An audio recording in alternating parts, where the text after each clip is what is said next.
My dear masters, எல்லோருக்கும் வணக்கம். குருமார்களான பிரம்மர்ஷி பிதாமக பத்ரிஜி அவர்களுக்கும் பிஎஸ்எஸ்எம் பிஎம்சி அனைத்து பிரம்ம மாஸ்டர்ஸ்க்கு எல்லாருக்குமே என்னுடைய வணக்கத்தை தெரிவித்துக் கொள்கிறேன். இன்னைக்கு வாழ்க்கை என்பது ஒரு மாபெரும் அனுபவம் அப்படின்ற விஷயம் தெரிஞ்சுக்கலாம். நாம் யார் அப்படின்னு சொல்லி யாராச்சும் கேட்டாக்கா, இல்லை நீ யார் அப்படின்னு சொல்லி யாராச்சும் கேட்டாக்கா நாம் என்ன பதில் சொல்கிறோம்? நான் ஒரு ஆன்மா அப்படின்னு சொல்கிறோம். ஆன்மா எப்படி இருக்கும் அப்படின்னா, அதுக்கு ஒரு உருவம் இல்லை, அதுக்கு ஒரு கேஸ்ட்டு செக்ஸு எதுவுமே இல்லை அப்படின்ட்டு சொல்கிறோம். இது அனுபவத்துக்கு வரணும் அப்படின்னா என்ன பண்ணணும்? தியானம் பண்ணணும் அப்படின்னு சொல்லி சொல்கிறோம். தியானம் பண்ணாக்கா நான் ஒரு ஆன்மா என்ற விஷயம் தெரிஞ்சுக்கலாம் அப்படின்றது எல்லோரும் சொல்கிறார். ஆனால் எப்படி இது சாத்தியம் அப்படின்ற விஷயம்தான் மை டியர் மாஸ்டர்ஸ் இன்னைக்கு நாம் தெரிஞ்சுக்க போகிறோம். இந்த படைப்பே உனக்குள்ளே இருக்குது. படைப்புடைய அற்புதமான ஒரு விஷயம்தான் நீ. தத்துவமசி, அதாவது நான் இது கிடையாது, நான் அது. அகம் பிரம்மாஸ்மி சிவோகம் அப்படின்னு சொல்லி நிறைய சொல்லுவாங்க. நானே சிவதத்துவம், நானே சிவன், அகம் பிரம்மாஸ்மி, நான் தான் பிரம்மன், இப்படி எல்லாமே சொல்கிறாரு. எப்படி இது சாத்தியம் அப்படின்ட்டு நிறைய நாளிலிருந்து எனக்கு இது ஒரு சந்தேகம் இருந்துச்சு. தியானத்தில் உட்கார்ந்த உடனே நாம் என்ன பண்ணுறோம்? எண்ணங்களற்ற நிலைக்கு போங்க அப்படின்னு சொல்லி சொல்கிறோம். அதாவது நான் இந்த உடல் கிடையாது அப்படின்னு சொல்லி நினைக்கிறோம். உடல் கிடையாது அப்படின்னு சொல்லி எதுக்காக நினைக்கணும் அப்படின்னா, நான் ஒரு இந்தியன், நான் ஒரு ஆஃப்ரிக்கன், நான் ஒரு ஹிந்து, நான் ஒரு முஸ்லீம், நான் ஒரு கருப்பு கலரில் இருக்கணும், நான் ஒரு ப்ரௌன் கலரு, நான் ஒரு சிவப்பு கலரு, நான் ஆண்கள், நாங்கள் பெண்கள், நான் குழந்தை, நான் வயசானவர், இது எல்லாமே போயிடும். அதாவது நம்முடைய ஐடென்டிட்டி ஜீரோ ஆகணும். நம்முடைய ஃபிசிக்கல் ஐடென்டிட்டி ஜீரோ ஆயிடுச்சு அப்படின்னா நான் இந்த உடல் கிடையாது அப்படின்னு சொல்லி நான் டிக்ளேர் பண்ணிக்கலாம். நான் இந்த உடல் கிடையாது அப்படின்னா இந்த உடலை விட்டு இறந்ததுக்கு அப்புறம் தான் நான் ஆன்மா அப்படின்னு சொல்லி தெரிஞ்சுக்க வேண்டிய அவசியம் இல்லை. நான் இது எதுவும் கிடையாது அப்படின்ற ஒரு அனுபவம் வந்தால் போதும். உயிரோடு இருக்கும்போதே நான் இது கிடையாது அப்படின்னு சொல்லி நம்மளுக்கு புரியுது. சரி, ரெண்டாவது உடலுக்கு வந்துட்டேன். இவங்க ரொம்ப கோவப்படுவாங்க, இவங்க ரொம்ப சிரிச்சினே இருப்பாங்க, சீரியஸ்னஸ்ஸே இல்லை இவருக்கு. இந்த மனிதன் எப்போ பார்த்தாலும் அமைதியாக ஆனந்தமாக இருப்பான். மற்றவர்கள் ஏதாவது வாங்கினா இவனுக்கு ஒரு ஜெலசி வருது. இந்த மாதிரி எமோஷன்ஸ் வச்சு இவன் இது யார், அந்த கோவப்படுவானே அவனா அப்படின்னு சொல்லி சொல்லுவாங்களே இல்லை. அதாவது எமோஷன்ஸ் கூட கிடையாது நாம் அப்படின்னு சொல்லி நம்ம தெரிஞ்சுக்கும் போது நாம் ரெண்டாவது உடல் கூட கிடையாது அப்படின்னு சொல்லி தெரிய வருது. அப்புறம் நாம் ஒரு மென்டல் பிக்சர் என்பது ஒன்று க்ரியேட் ஆகிருக்கு. அதாவது நான் ஒரு சர்பஞ்சு, நான் ஒரு எம்எல்ஏ, நான் ஒரு டாக்டரு, நான் ஒரு இன்ஜினியரு, அதுக்கு சம்மந்தப்பட்ட எண்ணங்களோட வாழ்க்கை என்பது வாழுவாங்க. நான் ஒரு சர்பஞ்ச் அப்படின்னும்போது நான் வீட்டு க்ளீன் பண்ணக்கூடாது, மற்றவர்கள் யாரும் வந்து க்ளீன் பண்ணணும். அதாவது ஒரு மென்டல் இமேஜ் க்ரியேட் பண்ணியிருப்பாங்க. ஸோ அந்த மைண்ட் எப்போ ஜீரோ ஆகுமோ, அற்புதமான சூன்யம், அதாவது ஒரு எண்ணம் கூட இருக்கக்கூடாது, அந்த நிலைக்கு நம்ம போயிட்டோம் அப்படின்னா அந்த மூன்றாவது உடலான ஆஸ்ட்ரல் பாடி, அதாவது மைண்டு கூட ஜீரோ ஆயிடுச்சு அப்படின்னா நாம் மைண்டு கிடையாது, நாம் ஆஸ்ட்ரல் பாடி கிடையாது அப்படின்னு சொல்லி அடுத்த நிலைக்கு போகிறோம்.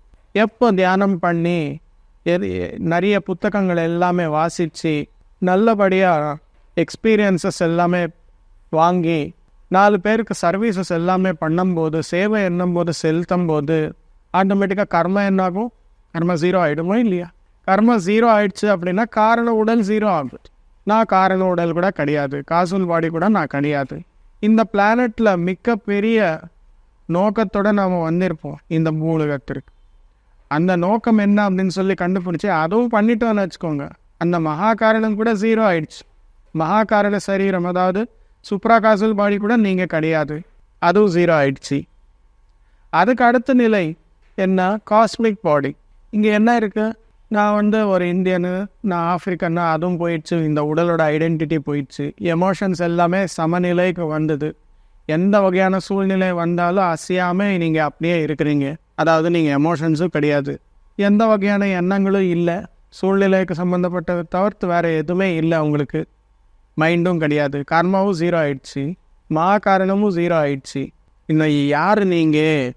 எப்போ இந்த 5 என்டிட்டிஸ்லேருந்து வெளியே வரீங்களோ you come out of space and time constraint. So எப்போ இந்த ஸ்பேஸ் அண்ட் டைம் கன்ஸ்ட்ரைண்ட்லேருந்து வெளியே வரீங்களோ ஆட்டோமேட்டிக்காக உங்களுக்கு என்ன தெரியுது? நான் ஒரு எட்டர்னல் பீயிங், நான் இங்கேயும் இருக்கேன் அங்கேயும் இருக்கேன். ஸ்பேஸ் கன்ஸ்ட்ரைண்ட் இல்லை தானே, நான் சென்னையில் இருக்கேன் அப்படின்னும் போது ஐஎம் சென்னைட் அப்படின்னு சொல்கிறோம். நான் இங்கேயும் இருக்கேன் அங்கேயும் இருக்கேன் அப்படின்னா நான் சென்னை மாத்திரமே கிடையாது, நான் தமிழ்நாடு மட்டுமே கிடையாது, நான் இந்தியா மட்டுமே கிடையாது, இந்த உலகம் மட்டுமே கிடையாது, எல்லா இடத்துலையும் இருக்கேன் நான். So that is called as தத்துவமசி. நான் இது கிடையாது, நான் அது. அந்த காஸ்மோஸில் எல்லாமே நீங்கள் இருக்கிறீங்க. எந்த ரூபத்தில் இருக்கிறீங்க? உங்களுக்கு ஒரு ரூபம் இல்லை, உங்களுக்கு ஒரு ஐடென்டிட்டியே இல்லை. 5 வகையான ஐடென்டிட்டிஸ், 5 உடலுக்கு சம்மந்தப்பட்ட ஐடென்டிட்டிஸ் எல்லாமே போயிடுச்சு. அதுக்காகவே நீங்கள் ஒரு எனர்ஜி, நீங்கள் ஒரு உருவம் இல்லாத ஒரு எனர்ஜி. அதாவது ஃபைனலாக நிர்வாணிக் பாடி அந்த ஸ்டேட்டுக்கு போகும்போது நான் எனர்ஜி கூட கிடையாது, அதுக்கும் மேலே நானே ஸ்பேஸ், எனக்குள்ளேயே இந்த உலகங்கள் எல்லாமே இருக்குது அப்படின்ற நிலைக்கு நாம் வரோம் மாஸ்டர்ஸ். அதுதான் நீங்கள். சரி, இந்த மாதிரி இருக்கிற நான் எதுக்காக இந்த சின்ன உடலுக்குள்ளே வந்து நான் இவ்வளோ இது எல்லாமே கஷ்டப்பட்டுட்டு இருக்கேன் அப்படின்னும்போது, மேலே நமக்கு ஐடென்டிட்டி இல்லை, நமக்கு எந்த விஷயமும் இல்லை, எல்லாமே நான் தான். ஆனால் அனுபவம் இல்லை அங்கே. அந்த அனுபவத்திற்காக நாம் வந்திருக்கிறோம். எந்த வகையான அனுபவம்? Physical experiences. இந்த பௌதிக உடல் மூலமாக எத்தனை அனுபவங்கள் முடியுமோ அத்தனை அனுபவங்கள் பெறுவதற்காக நாம் வந்திருக்கிறோம். இந்த அனுபவ ஞானம்தான் அந்த ஆன்மாவுக்கு தேவை. ஆன்மா அப்படின்னா யாரு? ஒரு விஷயம், ஒரு பிறவிக்கு சம்பந்தப்பட்டது மட்டுமே கிடையாது. ஆன்மாக்குள்ள அனைத்து பிறவிகளுக்கு சம்பந்தப்பட்ட எல்லா எக்ஸ்பீரியன்ஸஸும் இருக்குது. இந்த வகையான எக்ஸ்பீரியன்ஸஸ் எல்லாமே வாங்கினதுக்கப்புறம் நம்ம வேறு ரீசர்ச் எல்லாமே பண்ணுறதுக்கு இதுதான் பேசிக் ஃபவுண்டேஷன். நம்ம ட்ராவல் எல்லாமே பண்ணி வந்திருக்கிறோம் இல்லையா? முதலாவது பிறவியிலிருந்து இப்போது இத்தனாவது பிறவி, அது 200 பிறவி ஆகியிருக்கலாம், 300 ஆகியிருக்கலாம், 500 ஆகிருக்கலாம், 650 ஆகிருக்கலாம். எல்லா பிறவிகளுக்குமே சம்பந்தப்பட்ட எல்லா விஷயங்களும் எல்லா அனுபவங்களுமே சேர்த்து அதுதான் நீங்கள். எப்போ இந்த விஷயம் எல்லாமே தெரிய வருதோ, கடந்த பிறவிகள் எல்லாமே நீங்கள் பார்க்குறீங்களோ, ஆட்டோமேட்டிக்காக இங்கே உங்களுடைய பர்செப்ஷன் என்பது மாறும். நீங்கள் ஒரு ஸ்பீடில் இருக்கும்போது இந்த விஷயங்கள் எல்லாமே தெரிஞ்சு இது நான் கிடையாது அது நான் அப்படின்னு சொல்லி அனுபவபூர்வகமாக நீங்கள் தெரிஞ்சுக்கும் போது உங்களுடைய ஸ்பீடு 10x ஆகிடும், 10 மடங்கு அதிகமாகிடும். ஸோ இந்த அனுபவங்கள் எல்லாமே வாங்கிட்டோம். அடுத்தது என்ன? நான் இந்த உலகத்திற்கு வரமாட்டேன். இந்த சயின்ஸ், அதாவது இந்த உலகத்திற்கு வரணும் அப்படின்னா கர்மா மற்றும் டிசைர்ஸ், இது 2 இருந்தால் மட்டுமே நம்ம வரும். ஸோ நிறைய சின்ன சின்ன ஆன்மாக்களுக்கு எல்லாமே க்ரியேட் பண்ணி அவங்கள எல்லாமே அமைச்சு நாம் சயின்ஸ் மூலமாக அவங்களுடைய கர்மா, அவங்களுடைய டிசைர்ஸ் இது எல்லாமே க்ரியேட் பண்ணி அவங்களுக்கு ஒரு சேனல் போட்டு ஒரு டனல் மூலமாக அவங்கள எல்லாமே அனுப்பிச்சு அந்த ஆன்மாக்களை அவங்க இந்த பௌதிக உலகத்தில் என்னென்ன அனுபவங்கள் எல்லாமே பெறுவாங்களோ அந்த கர்மா மட்டும் அந்த டிசைர்ஸ் மூலமாக வந்த அனுபவங்கள் அந்த பேக்கெட் அப்படின்னுவாங்க. அந்த பேக்கெட்ஸ் எல்லாமே அந்த டனல் மூலமாக போய் அந்த பூர்ணாத்மா அப்படின்னு சொல்லுவாங்க இல்லையா, அவங்களுக்கு போய் சேரும். அதுதான் படைப்பு. அந்த அனுபவங்கள் எல்லாமே வாங்கி அவங்க ரீசர்ச் பண்ணி 7வது சக்கரம், 7வது நிலை, சகசிரார நிலை அப்படின்னு சொல்லியிருக்கோம். அது தாண்டி 12வது சக்கரத்து வரைக்கும் அவங்க போவாங்க. அந்த ரீசர்ச்சுக்கு மிகப்பெரிய இன்புட் எது, ரா மெட்டீரியல் எது அப்படின்னா அனுபவம். அந்த அனுபவத்திற்காக இந்த மாபெரும் உடல் எடுத்துக்கிட்டு நாம் இந்த வாழ்க்கை என்பது வாழ்கிறோம். அதற்காக இந்த வாழ்க்கை என்பது மிக முக்கியமானது, மிக அற்புதமானது நம்முடைய ஆன்ம வளர்ச்சிக்கு. அதுக்காக தினமும் நேரம் வீணாக்காமல் எத்தனை அனுபவங்கள் பெற முடியுமோ அத்தனை அனுபவங்களும் பெறணும். மை டியர் மாஸ்டர்ஸ், இது இந்த கிளாஸ் யாரெல்லாம் கேட்குறீங்களோ நீங்கள் எல்லோரும் நிறைய பிறவைகளை எல்லாமே பயணம் செய்து கடைசி பிறவிக்கு வந்தவங்க நீங்கள் எல்லாமே. இல்லாட்டி இந்த ஞானம் எல்லாமே யாராலையும் புரிஞ்சிக்கவும் முடியாது.